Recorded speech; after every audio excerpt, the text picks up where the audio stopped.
편 130편을 다시 한번 함께 읽도록 하겠습니다. 함께 봉독합니다. 보라, 형제가 연합하여 동거함이 어찌 그리 선하고 아름다운고, 머리에 있는 보배로운 기름이 수염 곧 아론의 수염에 흘러서 그의 옷깃까지 내림 같고, 헐몬의 이슬이 시온의 산들에 내림 같도다. 거기서 여호와께서 복을 명령하셨나니 곧 영생이로다. 아멘. 오늘 이 말씀을 잘 듣고 또 이 시편 133편을 함께 암송하면 참 좋을 것 같아요. 한 주간 동안 암송하면서 이 말씀의 의미를 더 깊이 묵상할 수 있기를 바랍니다.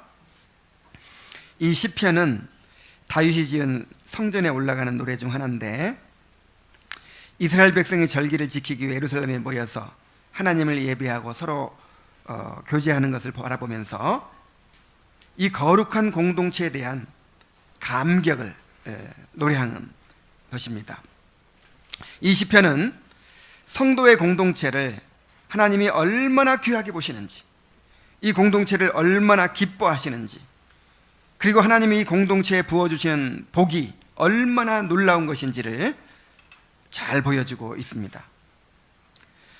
오늘은 새해 첫 주일이고, 다음 주일은 우리 교회가 설립된 지 3주년이 되는 그런 주일이죠. 그래서 이 시편을 통해서 이 교회가 얼마나 복된 공동체인지를 살펴보고, 한 해 동안 우리가 어떤 마음으로 이 공동체를 섬기고 또 이 공동체 안에 생활해야 될지를 함께 생각해 보고자 합니다. 그래서 해마다 우리 마지막 주일에는 공동회가 있죠. 그리고 신년 첫 주일에는 또 우리가 한 해 동안 이제 어떤 마음으로 살아가야 될지를 또 생각해 보는 기회를 갖고, 그 다음에 이제 두 번째 주가 항상 설립 기념주일이기 때문에 두 번째 주에는 우리 교회의 정체성, 또 우리 교회가 목표로 하는 그것을 또 함께 나누는 그런 기회로 삼으려고 합니다. 자, 본문을 통해서 한 해 동안 우리가 어떻게 교회 생활을 해 나가야 될지를 또 생각해 보게 되시길 바랍니다.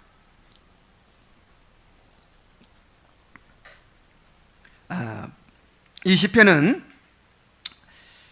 먼저 우리에게 하나님이 가장 선하게 여기시고 또 기뻐하시는 것이 무엇인지를 보여줍니다.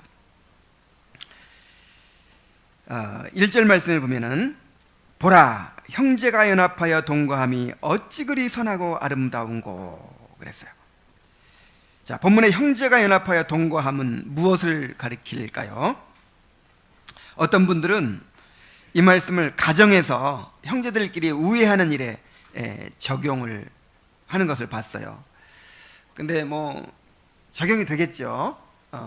그러나 직접적으로는 이 가정에서 형제들끼리 우애하는 이런 이야기를 하는 것이 아니고 이 교회에 대한 얘기입니다. 교회에 대한 이야기. 이 시편은 성전에 올라가는 노래입니다. 이스라엘 백성들이 절기 때 성전에 올라가서 함께 지내면서 부르는 노래예요. 그래서 여기서 형제는 함께 예배하러 올라온 이스라엘 백성들을 가리키죠. 오늘날에 함께 예배하는 성도들을 가리키죠. 또 연합하여 동거한다는 말은 이 공동체 생활을 가리키는 것입니다.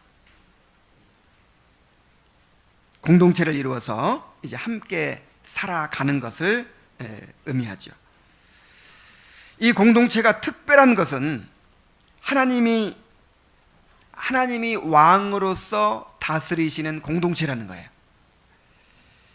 이스라엘은 하나님과 언약을 맺고 하나님이 친히 왕으로 다스리시는 그런 나라였습니다.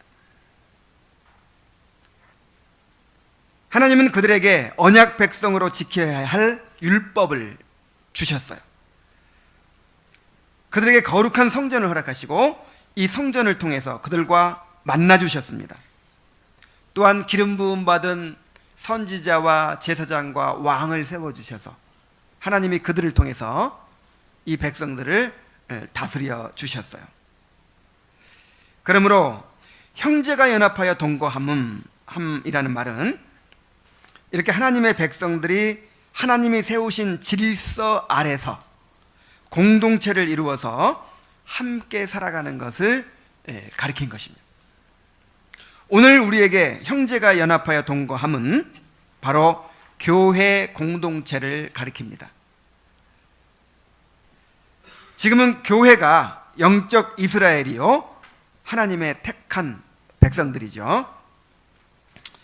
하나님이 우리를 부르셔서 함께 그리스도의 몸을 이루게 하시고 하나님이 거하실 성전이 되게 하셨습니다. 이 공동체에서 하나님의 말씀이 선포됩니다. 그래서 이 교회가 진리의 기둥과 터라고 했어요.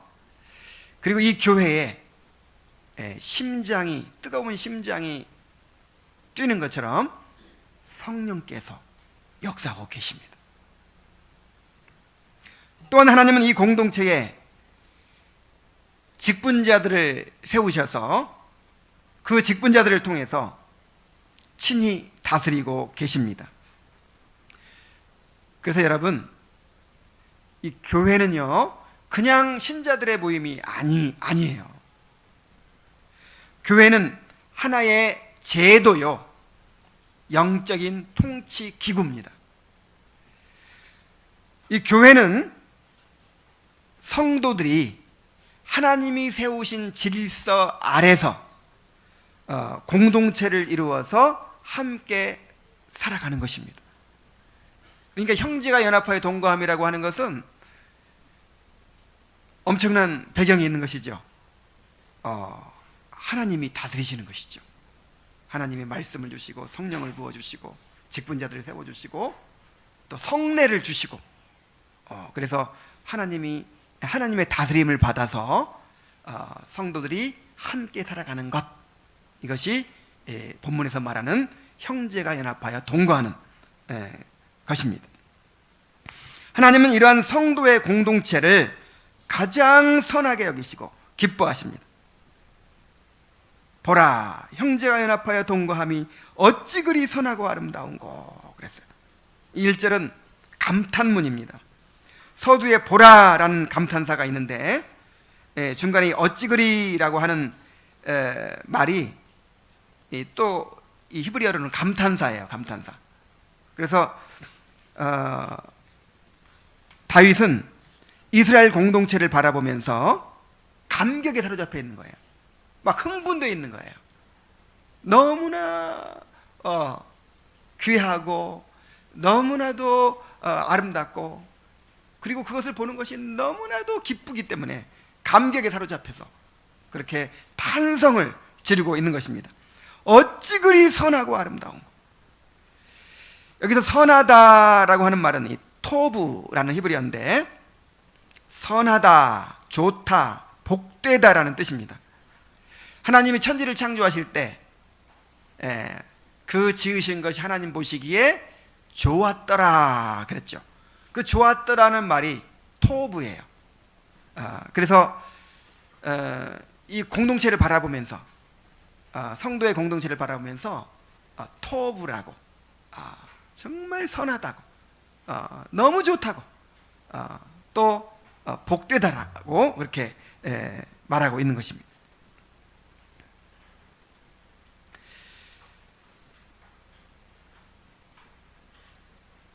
여러분, 최고 선이 무엇입니까? 가장 선한 것이 뭐예요? 하나님이죠. 하나님이 최고 선입니다. 그런데 그 최고 선을 반영하는 이 교회 공동체야말로 눈에 보이는 최고 선이라고 할 수 있어요.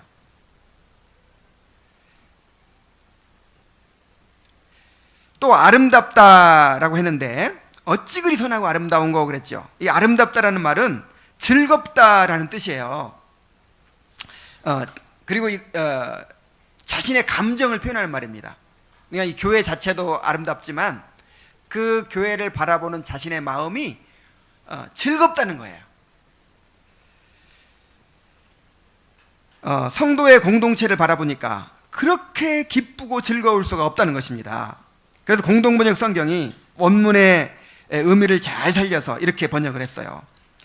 이다지도 좋을까, 이렇게 즐거울까, 형제들 모두 모여 함께 사는 일이, 이렇게 번역을 했어요. 이 공동체를 바라보면서 여러분도 그런 감동을 깨닫게 되기를 바랍니다. 느끼게 되기를 바랍니다. 이다지도 좋을까, 이다지도 즐거울까, 형제가 함께 모여 사는 일이. 이것은 교회 공동체에 대한 주님의 마음을 표현한 것입니다. 다윗의 말이지만 누구의 마음을 표현한 거예요? 주님의 마음을 표현한 거예요. 우리 주님은 성도들의 공동체를 가장 귀하게 보십니다.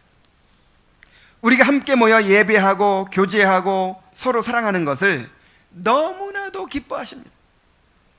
주님은 다윗의 입을 빌려서 이렇게 말씀하셨습니다. 시편 16편 3절에 땅에 있는 성도들은 존귀한 자들이니 나의 모든 즐거움이 그들에게 있도다 그랬어요. 여러분, 주님께서 가장 기뻐하시는 것이 무엇이겠어요? 주님께서 가장 크게 영광 받으시는 것이 무엇이겠습니까? 교회입니다. 교회. 다른 것이 아니에요.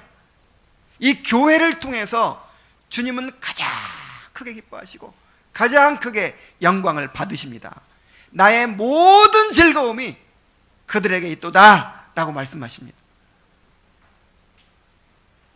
하나님은 성도의 공동체를 왜 그토록 선하게 보시고 또 기뻐하시는 것일까요? 이 교회 공동체는 삼위 하나님의 그 거룩한 연합을 반영하는 것이기 때문입니다. 삼위 하나님은 서로를 향한 충만한 사랑으로 온전한 연합을 이루고 계십니다. 그런데 하나님에게는 어떤 속성이 있냐면요, 하나님 안에 있는 영광을 밖으로 드러내고자 하는 그런 속성이 있어요. 이것을 경향성이라고 하는데, 하나님은 자기 안에 있는 영광을 밖으로 드러내십니다. 그래서 이 삼위 하나님이 완전한 사랑으로, 신적인 사랑으로 완전한 연합을 이루고 계시죠. 그래서 성부의 그 사랑을, 온전한 사랑을 성자에게 쏟아주시는데, 그 삼위 하나님 안에 있는 이 사랑을 밖으로 드러내고 확장하기를 원하신 거예요. 그래서 하나님의 형상대로 인간을 창조하셨습니다. 그래서 우리가 그리스도 안에서 그리스도께 부어진 그 놀라운 성부의 사랑을 그리스도 안에서 우리가 함께 누리고, 또 그 사랑을 받아서 그 사랑으로 서로를 사랑하는 가운데 하나님의 사랑이 더욱 충만해지기를 원하셨던 것입니다. 그래서 삼위 하나님의 그 온전한 연합을 반영함으로써 하나님의 영광이 온 우주에 충만하게 드러나게 되기를 원하신 거예요. 이것이 바로 창조의 목적이요 구원의 목적입니다.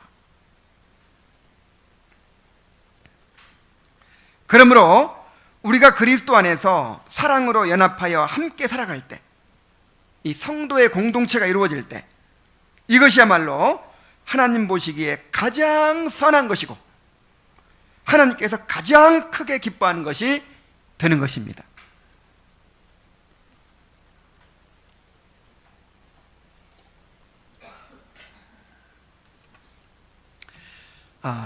여러분, 하나님의 시각으로 이 교회를 바라보시기 바랍니다. 정말 이렇게 함께 모여서 함께 하나님을 예배하고 또 교제하고 지금 이렇게 하는 모습을, 이 공동체를 이루어서 서로 사랑하고 서로 섬기고 이렇게 하나 된 모습을 하나님께서는 최고선으로 여기신단 말이에요. 하나님이 최고선이신데 그 최고선을 반영한 것으로 보신단 말이에요. 그리고 가장 크게 기뻐하신다. 이 성도의 공동체는 세상의 그리스도를 증거하기 위해서도 중요합니다. 주님, 우리가 서로 사랑으로 연합할 때 주님을 세상에 증거하게 된다고 말씀하셨습니다. 요한복음 13장 34절로 35절에서 새 계명을 너희에게 주노니 서로 사랑하라. 내가 너희를 사랑한 것 같이 너희도 서로 사랑하라. 너희가 서로 사랑하면 이로써 모든 사람이 너희가 내 제자인 줄 알리라. 여러분, 우리가 서로 사랑하는 것이 우리 삶의 본분이죠. 근데 사랑도 막연한 게 아니에요. 모호한 게 아니에요.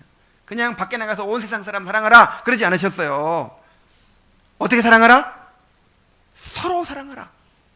서로가 누구예요? 하나님께서 한 몸으로 묶어주신 이 공동체를 서로 사랑하라는 거예요.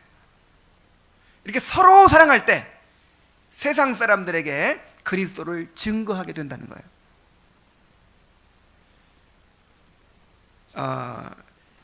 그럼 우리끼리만 사랑하고 그럼 세상은 사랑하지 말라는 거냐? 그게 아니죠. 여러분, 이 하나님의 사랑의 속성은 밖으로 확장된다고 했죠. 삼위 하나님의 사랑이 하나님께서 창조하신 만물에게까지 확장이 되잖아요.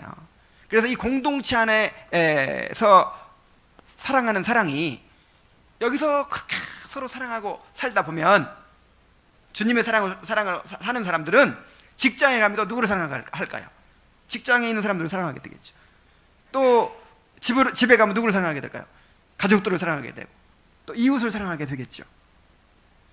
하나님은 이렇게 사랑이 확장되어 나가기를 원하시는 것입니다. 요한복음 17장 21절에 보면은 아버지께서 내 안에 내가 아버지 안에 있는 것 같이 저희도 다 하나가 되어 우리 안에 있게 하사 세상으로 아버지께서 나를 보내신 것을 믿게 하옵소서. 그리스도가 하나님께서 보내신 구원자라는 것을 세상이 어떻게 믿을 수 있습니까? 우리가 그리스도 안에서 온전히 하나 된 공동체를 이룰 때 세상이 그리스도를 믿게 된다는 거예요. 아니, 하나님이 사랑이 하나님이라고 하는데 그 사랑이 보여요, 안 보여요? 보이질 않아요. 그래서 하나님께서 그 하나님의 사랑을 세상에 증거하기 위해서 이 교회를 세우신 것입니다. 이 교회 안에서 하나님의 사랑이 흘러가는 거예요. 그래서 이 교회 공동체를 바라보면서 하나님의 사랑이 이런 것이구나 세상이 알게 되는 것입니다. 우리가 이 공동체를 이루는 것은요, 하나님의 영광을 드러내는 일이고 세상에 그리스도를 증거하는 일일 뿐만 아니라 이 일을 통해서 우리의 성화가 이루어집니다. 우리가 다 부족하고 연약하고 정말 다 그렇게 가시가 있는 사람들이죠. 부패한 사람들이죠. 그런데 서로를 사랑하는 것이 얼마나 어려운 일이겠습니까? 그런데 하나님께서 그냥 이 부족한 사람들을 그리스도 안에서 한 몸으로 묶어버리셨어요. 어쩔 수 없이 선택의 여지가 없이 함께 살아가도록 만드셨어요. 그래서 서로 오래 참을 수밖에 없고 온유할 수밖에 없고 용납할 수밖에 없고 용서할 수밖에 없고 그리스도의 은혜를 계속 갈망할 수밖에 없고 그래서 이러한 과정을 통해서 우리가 그리스도의 형상을 본받아갈 수 있도록 성화가 이루어지도록 그렇게 역사하신 것입니다. 그래서 하나님은 성도의 공동체를 그토록 귀하게 보시고 또 그토록 기뻐하시는 것입니다. 하나님은 성도의 공동체에 놀라운 복을 부어주십니다. 2절부터 3절까지는 하나님이 이 공동체에 내리시는 복을 말씀하고 있습니다. 머리에 있는 보배로운 기름이 수염 곧 아론의 수염에 흘러서 그의 옷깃까지 내림 같고 헐몬의 이슬이 시온의 산들에 내림 같도다. 거기서 여호와께서 복을 명령하셨나니 곧 영생이로다. 자, 구약 성경에서 가장 복된 것을 묘사할 때 기름과 이슬로 표현합니다. 바로 그 기름과 이슬이라는 이미지를 사용해서 교회 공동체에 내리시는 복을 묘사하고 있습니다. 다윗은 먼저 교회 공동체에 내리시는 복을 보배로운 기름으로 묘사합니다. 자, 2절을 다시 한번 읽을게요. 머리에 있는 보배로운 기름이 수염 곧 아론의 수염에 흘러서 그 옷깃까지 내림 같고 그랬어요. 여기서 보배로운 기름은 제사장의 임직식에 사용되는 관유를 가리킵니다. 구약 시대에 제사장이 임직할 때는 특별히 제조한 관유를 그 머리에 붓는 의식을 거행했어요. 그래서 제사장이 바로 메시아입니다. 기름 부음 받은 자예요. 이 기름은 무엇을 상징하죠? 성령을 상징하죠. 그래서 성령을 부어주심으로 하나님의 사람으로 성별하는 것입니다.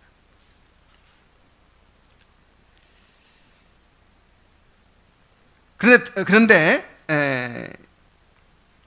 다윗은 특별히 이스라엘의 첫 번째 대제사장인 아론의 임직식을 이제 그림으로 보여주고 있어요. 이 그림 언어로 보여주고 있어요. 아론이 대제사장으로 기름 부음 받는 장면을 이렇게 이제 이야기해요. 이제 제사장들은 세워질 때마다 기름 부음 받지만 맨 처음으로 이스라엘 최초로 제사장으로 세워지는 사람이 누구예요? 아론이에요. 아론. 그러니까 그 의식이 얼마나 거룩하겠습니까? 이제 아론을 깨끗이 몸을 씻기고, 그 다음에 세마포 옷을 입히고, 그 다음에 이제 이 관모를 씌우고, 그 다음에 또 제사를 지내요. 하나님 앞에 거룩한 제사를 통해서 죄를 정결케 하고, 그 다음에 그 피를 또 막 이 귓볼에 바르고, 이런 온갖 의식을 다 이제 거행한 다음에 머리에 뭘 부어요? 기름을 부어요. 기름을 붓습니다. 기름을 붓는데 그 기름이 이 아론의 수염에까지 막 떨어지고, 수염에서 또 이 옷깃으로 막 흘러내려요. 그러니까 엄숙하고 거룩한 아주 그냥 신성한 그 의식을 묘사하고 있는 거예요. 교회 공동체의 축복을 대제사장 임직식의 기름에 비유하는 것은 하나님이 이 공동체를 구약시대의 가장 거룩한 의식이었던 대제사장의 임직식만큼이나 거룩하게 보신다는 것입니다.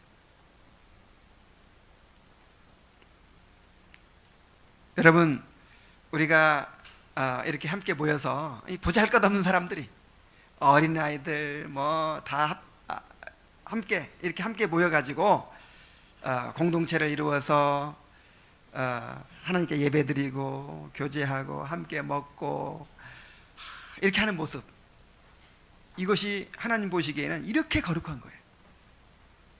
대제사장의 임직식 때 기름 붓는 것만큼이나 이렇게 거룩하게 보시는 것입니다. 우리도 그렇게 봐야 되겠죠. 그렇게 얘기해야 되겠죠. 또한 우리가 이 공동체를 통해서 하나님께서 부어주시는 거룩함을 입게 된다는 사실을 보여주는 것입니다. 우리가 함께 모여서 예배하고 교제할 때 이렇게 위로부터 우리에게 보배로운 기름이 흘러내립니다. 우리 공동체가 모일 때 하나님께서 성령을 부어주시는 거예요. 보배로운 기름을 우리 가운데 부어주시는 거예요.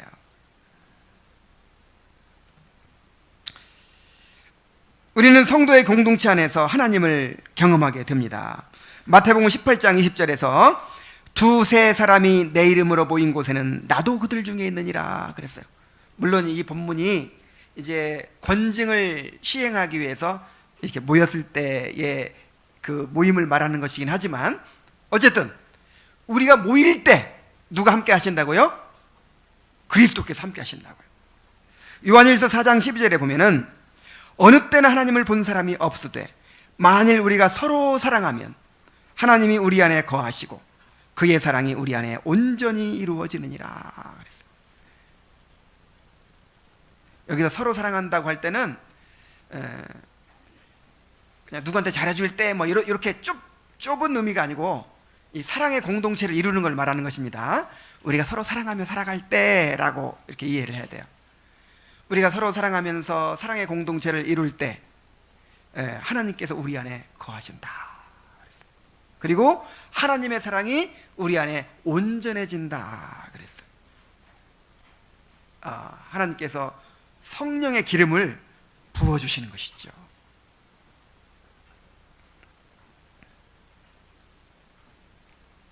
다윗은 또한 교회 공동체의 축복을 헐몬의 이슬로 묘사합니다.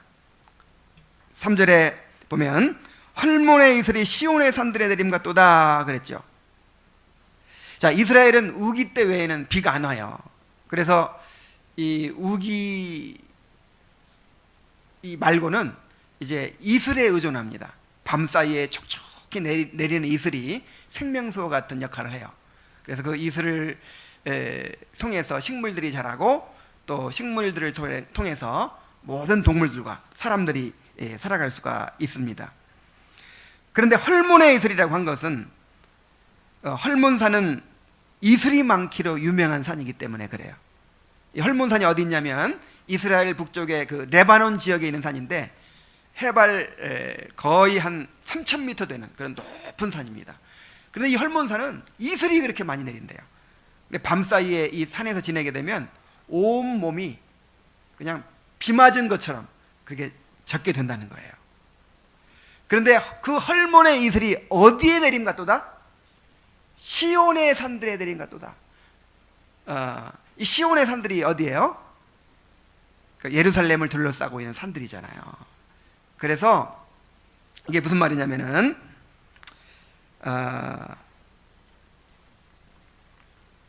하나님을 예배하기 위해서 모인 그 이스라엘의 공동체 위에 그 헐몬의 이슬과 같은 하나님의 은혜가, 하나님의 축복이 그렇게 임한다는 것입니다. 하나님은 이 공동체에 헐몬의 이슬과 같은 은혜를 부어 주십니다. 우리가 함께 모여서 하나님을 예배하고 교제할 때 하나님이 헐몬의 이슬과 같은 은혜를 내려 주십니다. 하나님은 광야 같은 세상 가운데서 고난받으며 살아가는 우리에게 하늘의 에너지와 생명을 공급하기 위해서 이 공동체를 허락해 주셨습니다. 성도는 교회 공동체를 통해서 영혼의 생기를 얻고 또 살아갈 힘을 얻습니다. 이 교회 공동체야말로 광야 같은 세상에서 오아시스와 같은 그런 존재인 거예요. 하나님은 이 교회 공동체 안에서 모든 복을 허락하셨습니다. 3절 하반절에 보면은 거기서 여호와께서 복을 명령하셨나니 곧 영생이로다 그랬어요. 자, 복을 명령하셨다는 말은 복을 지정하셨다, 복을 약속하셨다는 뜻입니다. 근데 어디서 복을 약속하셨다고요? 어디서 복을 지정하셨다고요? 거기서, 거기. 성도들이 공동체로 모인 그 자리에서 복을 약속하셨다고요. 성도들이 서로 연합하여 살아가는 가운데 하나님이 주시는 복을 누리게 하신 것입니다. 그러므로 이 공동체는 하나님이 복 주시는 통로입니다. 하나님이 복 주시는 현장입니다. 이 복이 무슨 복이라고 그랬습니까? 다윗은 이 복을 영생이라고 말합니다. 영생은 우리가 누리는 하늘의 복을 한마디로 요약한 것이라고 할 수 있습니다. 우리는 이 공동체 안에서 영생을 얻게 됩니다. 우리는 이 공동체 안에서 영생을 더욱 풍성히 누리게 됩니다. 이 공동체를 떠나서는 구원이 없습니다. 이 공동체를 떠나서는 어떤 복도 없습니다.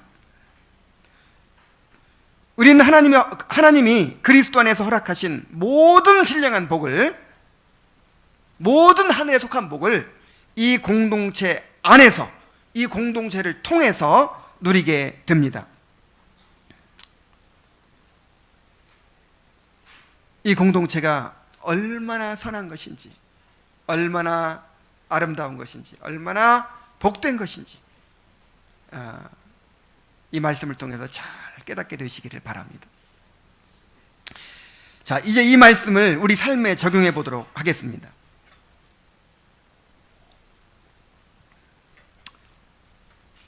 본문을 통해서 우리가 이 공동체야말로 하나님이 가장 기뻐하시는 대상이요, 하나님의 모든 복을 이 공동체에 부어주신다는 것을 살펴보았습니다. 그렇다면 우리가 어떻게 이 공동체 생활을 이루어 가야 할까요? 먼저 이 성도의 삶은 철저하게 교회 중심의 삶이 되어야 합니다. 무슨 중심의 삶? 교회 중심의 삶. 우리 개혁신앙을 이렇게 요약할 수 있다고 했죠. 하나님 중심, 말씀 중심, 그리고 교회 중심. 여러분, 하나님 중심으로 살아가야 됩니다. 근데 하나님 중심으로 살아간다는 게 뭐예요? 하나님의 말씀대로 살아가는 것이 하나님 중심이죠. 그러면 하나님의 말씀대로 살아간다는 건 또 뭡니까? 어떻게 해야 말씀대로 살아가는 것이죠? 교회 중심으로 살아가는 것이 곧 하나님의 말씀대로 살아가는 것입니다. 그래서 하나님 중심, 말씀 중심, 그리고 교회 중심입니다. 오늘날 그리스도인들은 교회 중심의 신앙보다는 개인의 경건에 치중하는 그런 개인주의적인 경향을 가지고 있습니다. 교회가 대형화되면서 이 교회의 공동체성이 무너지고 이 현대사회의 개인주의 경향과 맞물려 가지고 이 신앙의 문제를 이 교회 차원으로 생각하기보다 하나님과 나와의 개인적인 관계로만 보는 거예요.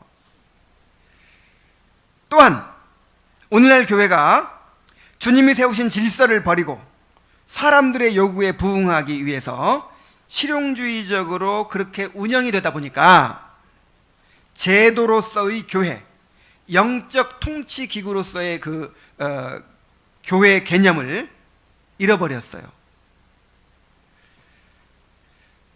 그래서 이제는 교회가 하나님의 다스림을 받는 곳이 아니라 자신의 필요를 위해서 이용하는 그런 복지기관처럼 되어버렸어요.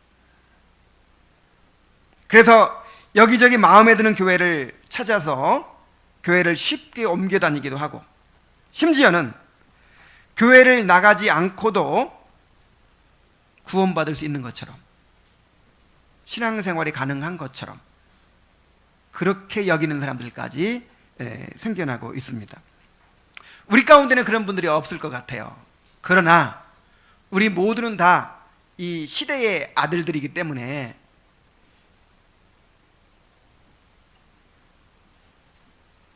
우리에게도 이러한 잘못된 교회관의 영향이 있습니다. 목사인 나에게도 있어요. 왜냐하면 우리가 경험해 온 곳이 그런 교회거든요. 우리가 경험해 온 신앙이 그런 신앙이거든요. 그래서 이론적으로는 늘 배우지만은 우리 자신에게 아직도 어떤 개인주의적인 성향이 남아있는 거예요. 마치 그리스도와 교회가 그러니까 교회와 연합하지 않으면서도 그리스도와 연합될 수 있는 것처럼 그런 생각이 요만큼씩 다 영향을 미치고 있다 이 말이에요. 이 시대가 그런 시대이기 때문에. 그래서 우리가 이러한 잘못된 교회관을 버리고 철저하게 성경적인 교회관을 정립해야 합니다. 그리고 교회 중심의 삶을 이루어가야 합니다. 우리가 그리스도와 연합한다는 것은 그의 몸된 교회와 연합하는 것을 의미합니다. 여러분 이것을 분리해 생각할 수 있어요, 없어요? 없어요. 교회와 연합하지 않고 그리스도와 연합할 수가 없습니다. 요한복음 15장을 한번 찾아봅시다. 15장 9절부터 10절까지를 보겠습니다.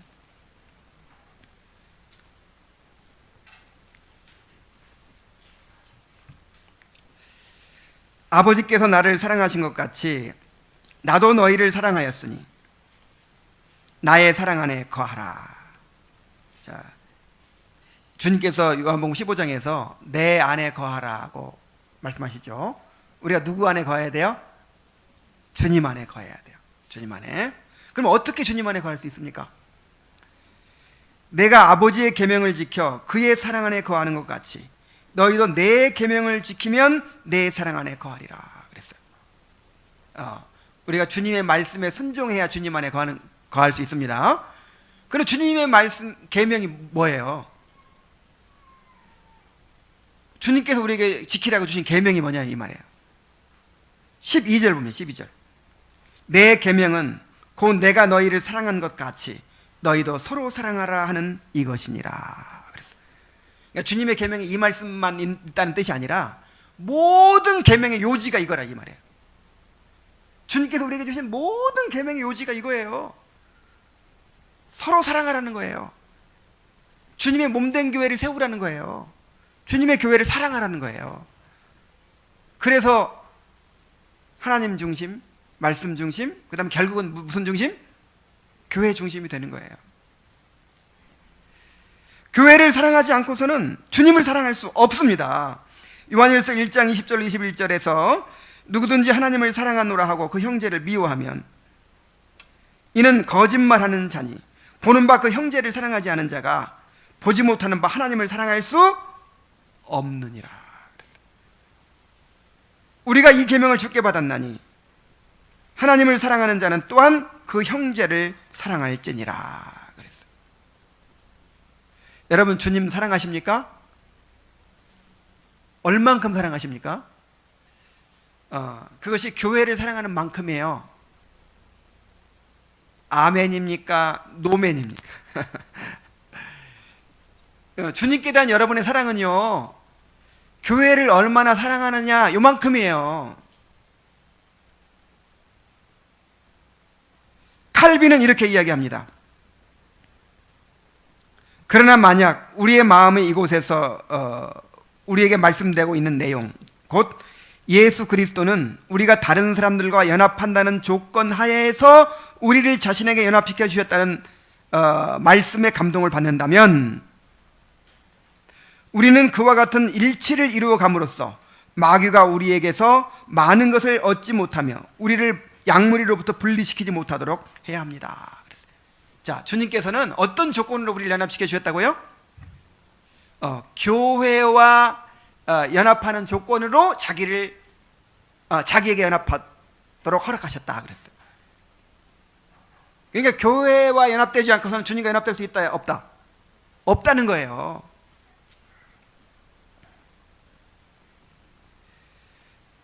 또 이런 말을 했습니다.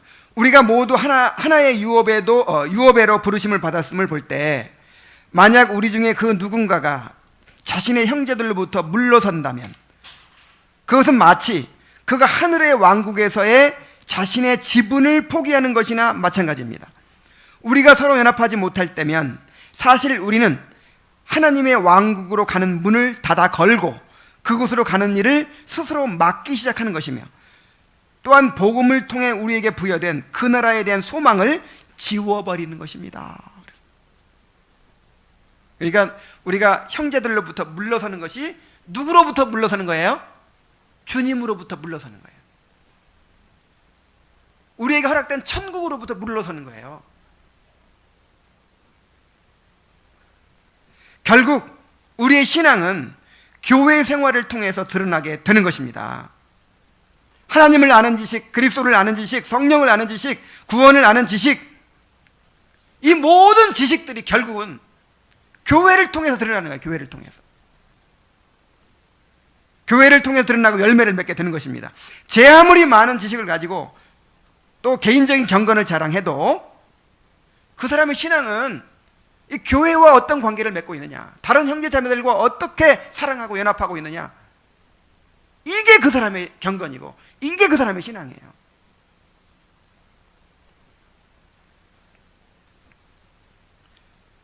그러므로 우리가 더욱 온전한 연합을 이루어가야 합니다. 에베소 3장 1절부터 한번 보겠습니다. 에베소 3장입니다.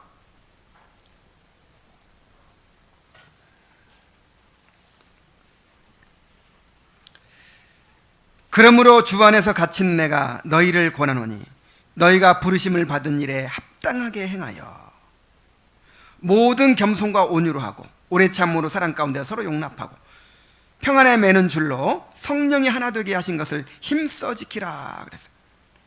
자, 부르심에 이제 이 2장까지 무슨 얘기를 했냐면은 하나님께서 유대인과 이방인을 하나로 연합시켜서 한 몸으로 하나님께 나아가게 하셨다. 이 구원에 대해서 설명을 했거든요. 이렇게 이 구원의 부르심에 대해 설명한 다음에 부르심에 합당하게 행하라 이렇게 얘기합니다. 여러분, 우리가 부르심에 합당하게 행하는 것이 무엇이겠어요?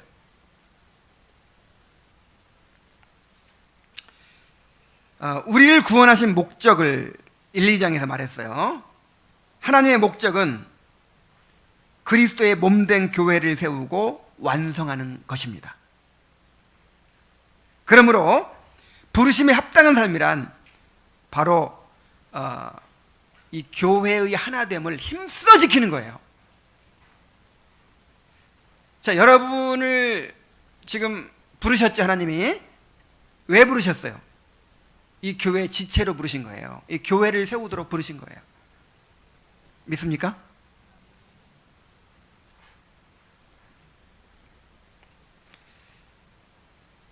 부르심에 합당한 삶이란 바로 교회의 하나됨을 힘써 이루는 것입니다.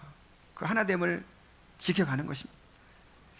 힘써 지키라고 한 것은 하나됨을 지키는 것이 쉽다는 거에 어렵다는 거예요. 너무 어렵다는 거예요. 왜냐하면 우리의 죄성 때문에. 이 죄성의 특징이 뭐냐면 자기중심이거든요. 그래서 아우구스티누스는 자기에게로 굽어진 자라 그랬어요. 다 자기에게로 굽어져 있어요. 이렇게 팔은 어디로 굽는다? 안으로 굽는다. 이 굽어져 있어요. 그래서 적극적으로 힘쓰지 않으면 하나가 돼요, 안 돼요? 안 됩니다. 저절로 하나가 되기를 바라면요, 우리 죽을 때까지 안 돼요. 우리가 힘써야 됩니다. 힘써 지켜야 됩니다. 자기를 부인해야 돼요. 자기를 부인하고 겸손과 온유로 행하고 오래 참고 용납하고 평안에 매는 줄로 성령의 하나 되게 하신 것을 힘써 지켜가야 합니다. 우리가 구체적으로 어떻게 힘써 지켜나갈 수 있을까요? 이제 구체적인 이야기를 좀 하겠습니다.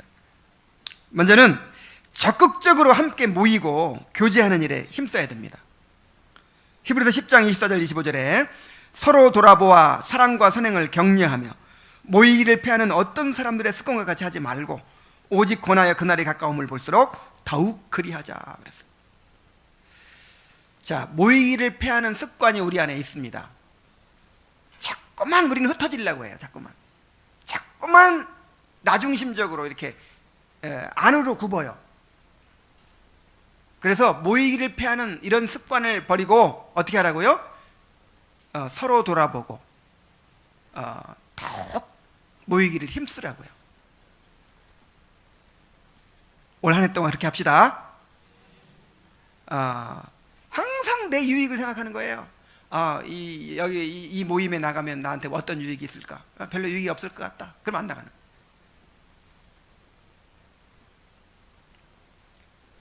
오늘 이 말씀을 암송하세요. 시편 133편 암송하세요. 우리가 모일 때 보배로운 기름을 부어주십니다. 우리가 모일 때 헐몬의 이슬을 부어주십니다. 너무 사람들이요, 오늘날에는 신비를 믿지 않아요. 그냥 이 신비주의를 배격하다 보니까 아예 신비 자체를 배격해버리고 있어요. 너무 실용주의적이고 너무 계산적이에요. 여러분 신앙생활은 그런 거 아닙니다. 말씀을 믿고 신비를 믿으세요. 우리가 모일 때 보배로운 기름을 부어주시고 헐문의 이슬을 부어주십니다. 그 적극적으로 모이고 또 찾아가서 만나고 교제하고 이렇게 하는 일에 한 해 동안 힘쓰도록 합시다. 그 다음에 적극적으로 사랑을 실천하도록 합시다. 우리가 어떻게 사랑을 해야 될까요? 하나님께서 기회를 주십니다. 기회를. 갈라디아서 6장 10절에 그러므로 우리는 기회 있는 대로 모든 이에게 착한 일을 하되 더욱 믿음의 가정들에게 할지니라 그랬어요. 하나님께서 우리가 사랑할 수 있는 기회를 주십니다. 때로는 물질로 섬겨야 될 때가 있고, 때로는 내가 이렇게 수고를 통해서 손으로 섬겨줘야 될 그런 일들이 있고, 뭐 여러 가지로 때로는 권면해줘야 될 일들도 있고, 때로는 좀 위로해줘야 될 일들도 있고, 그런 기회들을 늘 주실 거예요. 하나님께서. 그때 기회를 붙잡아야 되는 거예요. 기회 있는 대로 그랬어요. 그래서 하나님께 기회를 주실 때 지금 내가 사랑을 실천해야 될 때구나, 지금 섬겨야 될 때구나, 그러면서 기회를 붙잡아서 그렇게 섬길 수 있기를 바랍니다. 이 교회가 주님의 몸이라고 믿는다면 여러분 우리가 목숨을 바쳐도 아깝지 않은 거예요. 우리가 너무 이기적이어서 자기중심적이어서 정말 우리의 사랑이 너무 얕아서 이런 말을 하면 정말 너무나도 현실과 동떨어진 얘기처럼 들리겠지만은, 그러나 우리의 사랑의 수준이 서로를 위해서 목숨 바치는 수준까지 가야 되는 것입니다. 이것이 우리에게 요구하시는 수준이에요.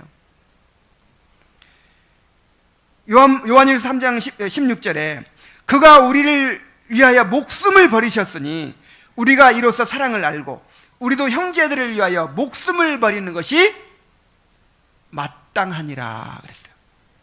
자, 우리가 형제를 위해 목숨 버리는 것이 특별한 일이다 그랬어요? 마땅하다 그랬어요? 당연한 일이라는 거예요. 당연하다는 거예요.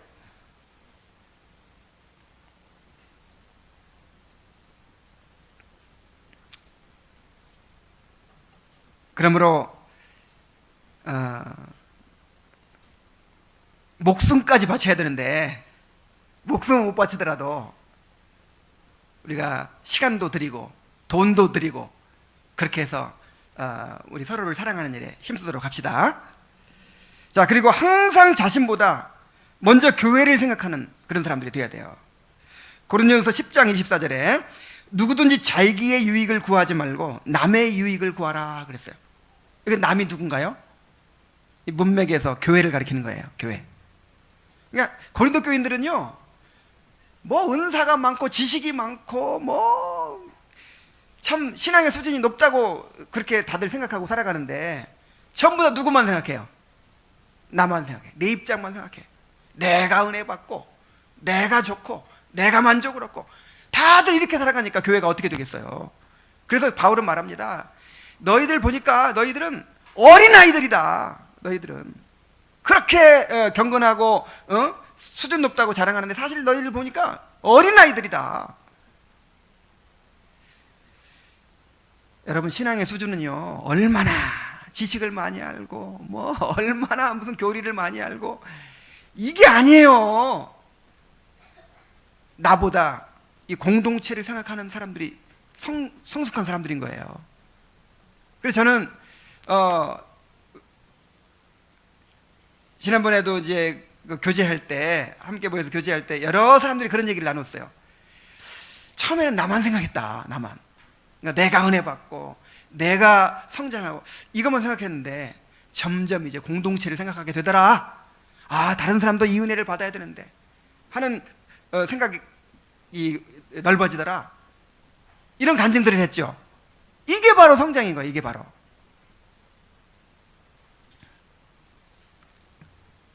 교회 안에서는 말 한마디를 하더라도 또 어떤 행동을 하더라도 이것이 교회를 세우는 일인지 교회를 허무는 일인지를 생각해야 돼요. 항상 교회를 생각하면서, 이 교회가 그리스도의 몸이잖아요.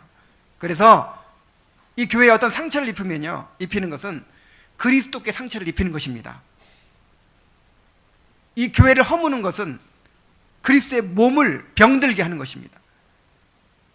이 교회를 섬기는 것은 그리스도를 섬기는 것입니다.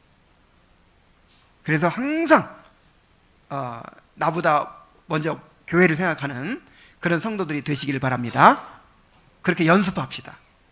올 한 해 동안 항상 교회를 먼저 생각하는 그런 삶을 훈련해 가시기 바랍니다.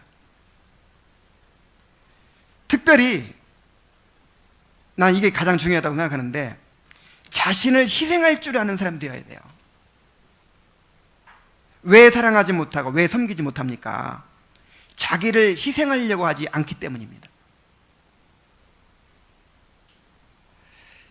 그냥 손해보는 거 없이, 나 상처받는 거 없이, 뭐 희생하는 거 없이 그렇게 사랑하려고 하고 그렇게 섬기려고 해요. 여러분, 이런 마음 가지고는요, 사랑할 수 없습니다. 섬길 수 없습니다. 자기를 부인하고 자기를 희생해서 섬기는 거예요. 십자가를 지고 섬기는 거예요.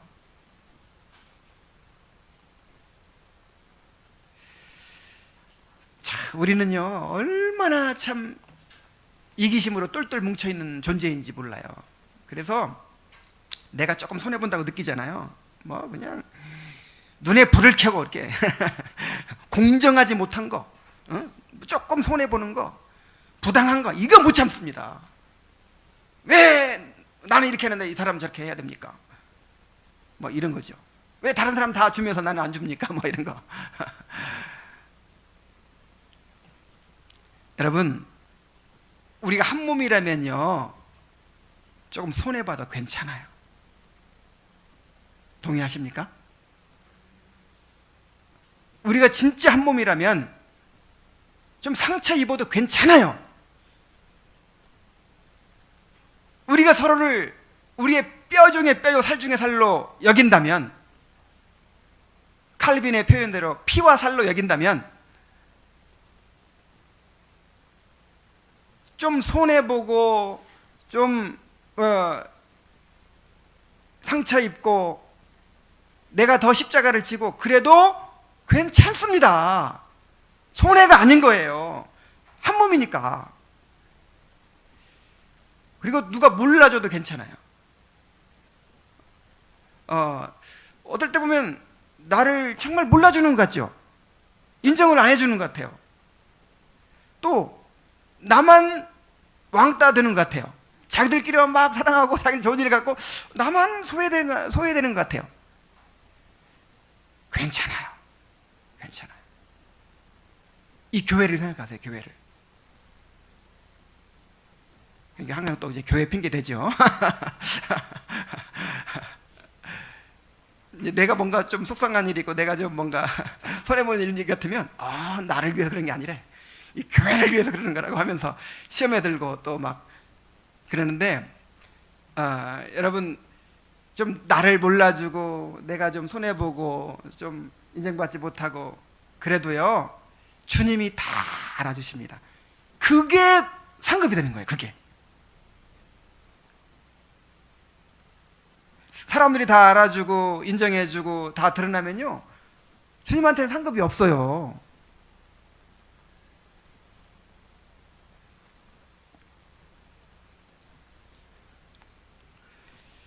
그래서 여러분, 좀 이 희생을 하는 일에, 자기를 좀 희생하는 일에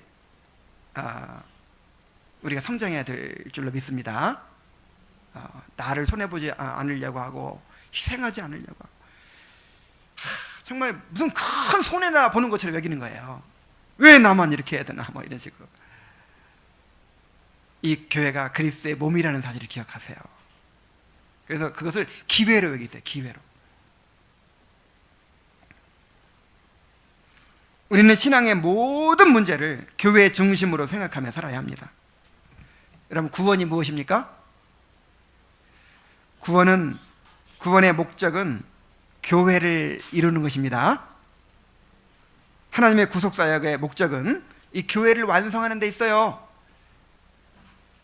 성화가 무엇입니까? 성화가.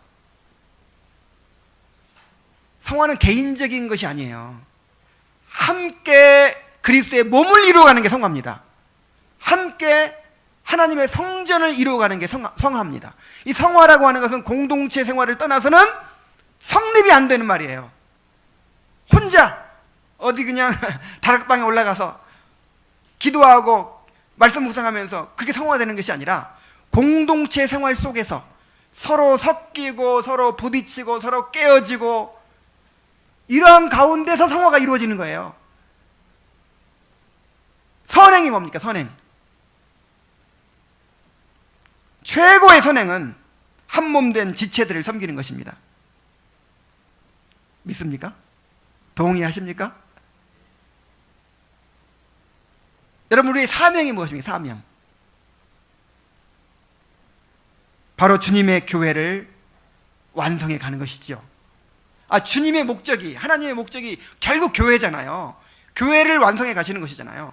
그리고 우리의 목적은 이 교회를 온전한 그리스도의 몸으로 완성해 가는 거예요. 그게 우리의 사명이에요. 이보다 더 큰 일이 없어요. 이것을 위해서 우리의 모든 것을 바치고 목숨을 바쳐도 아깝지 않은 것입니다.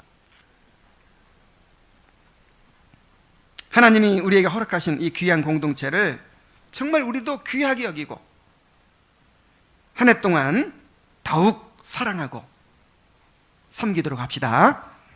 기도하겠습니다. 은혜로우신 아버지 하나님, 광야 길을 걷는 우리에게 오아시스와 같은 이 공동체를 허락해 주신 것을 감사드립니다. 참으로 이 공동체야말로, 이 교회 공동체야말로 하나님 보시기에 가장 선한 것이고 또 가장 기뻐하시는 존재입니다. 하나님은 이 공동체에 보배로운 기름 같은, 헐몬의 이슬 같은 놀라운 복을 부어 주십니다. 아버지 하나님, 우리도 이 공동체를 귀하게 여기고 사랑하고 섬길 수 있게 하여 주옵소서. 그래서 이 공동체를 통해서 내려주시는 주님의 풍성한 복을 받아 누릴 수 있도록 인도하여 주옵소서. 예수님의 이름으로 기도하옵나이다. 아멘.